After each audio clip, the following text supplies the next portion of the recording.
অনেক কিছু করার পর যখন কোনো কিছুতেই কিছু হয়নি, আর তখন আমরা জানি ওই সময় যে গুরুকুল পরম্পরা ছিল, তাতে ছাত্র জীবনে সবাইকে কোনো না কোনো সাধনা করতে হতো। তো সেই সাধনার ফলে ঈশ্বরের করুণার ফলে বিভিন্ন রকম শক্তি লাভ করতেন। আমরা জানি রামায়ণে যেমন রাবণ আছে, তিনিও আর সেই সাধনা করে আর শক্তি লাভ করেছিলেন, ত্রিভুবন বিজয়ী হবেন এরকম শক্তি লাভ করেছিলেন।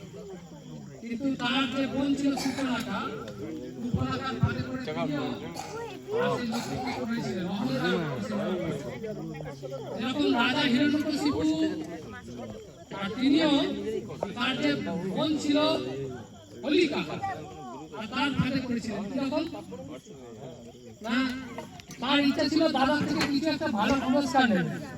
যখন ভাইটাকে কোনোভাবেই কোনো কিছু করা যাচ্ছে না, তখন দাদাকে এই প্রস্তাব দিলেন যে উনিও আর ব্রহ্মার সাধনা করে একটা বর পেয়েছিলেন, যে বরে আর সমস্ত বাধা বিঘ্ন থেকে একটি চাদর ওনাকে আবরণ ওনাকে রক্ষা করতেন। তখন বললেন, দাদা আমার তো এই বর আছে, আমি যদি ওকে আগ্নে নিয়ে বসি তাহলে তো তাহলে পালাতে পারবে না, তাহলে ওর ওখানে দহন হয়ে যাবে।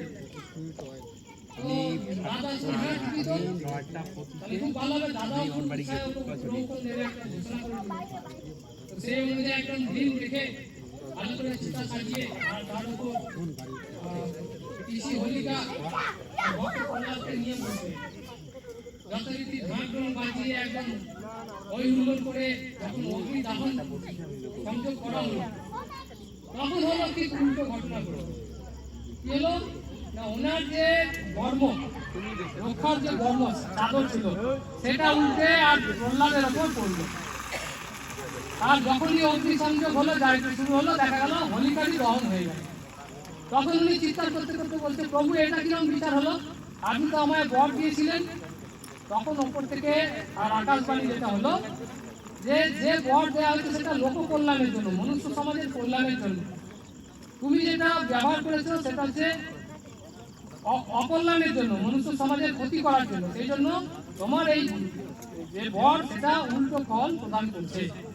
সেই জন্য ওই চাদর যে নারায়ণ নারায়ণ করছিল ভক্ত প্রহ্লাদ, তার উপর চেপেছে, তার মৃত্যু হয়নি, তিনি দ্বিতীয় ওই জায়গায় থাকবেন আর হোলিকার দম হয়ে গেল।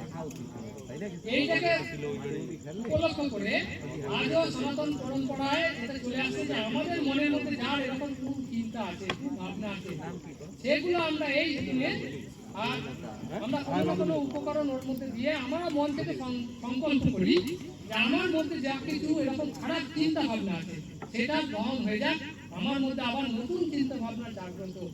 যেমন আমরা আর রাবণ দহনের সময় করি একই চিন্তা ভাবনা।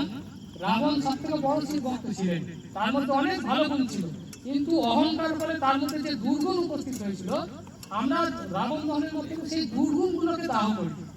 এই জন্য আজকে আমরা হোলিকা দহনের মাধ্যমে আমরা যখন শুরু হবে কিছু না কিছু ওখানে দেবো, তার মাধ্যমে আমি সংকল্প করবো আমার মধ্যে যে খারাপ গুণ আছে তার দাহ হয়ে যায়।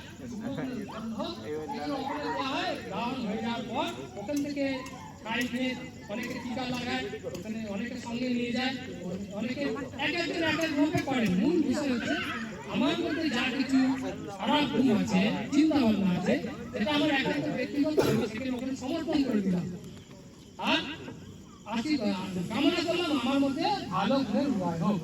এই জন্য আজকে আমাদের যখন এই হোলিকা দহন শুরু হবে, আমরা এর মধ্যে প্রতি বছরই করি কিছু না কিছু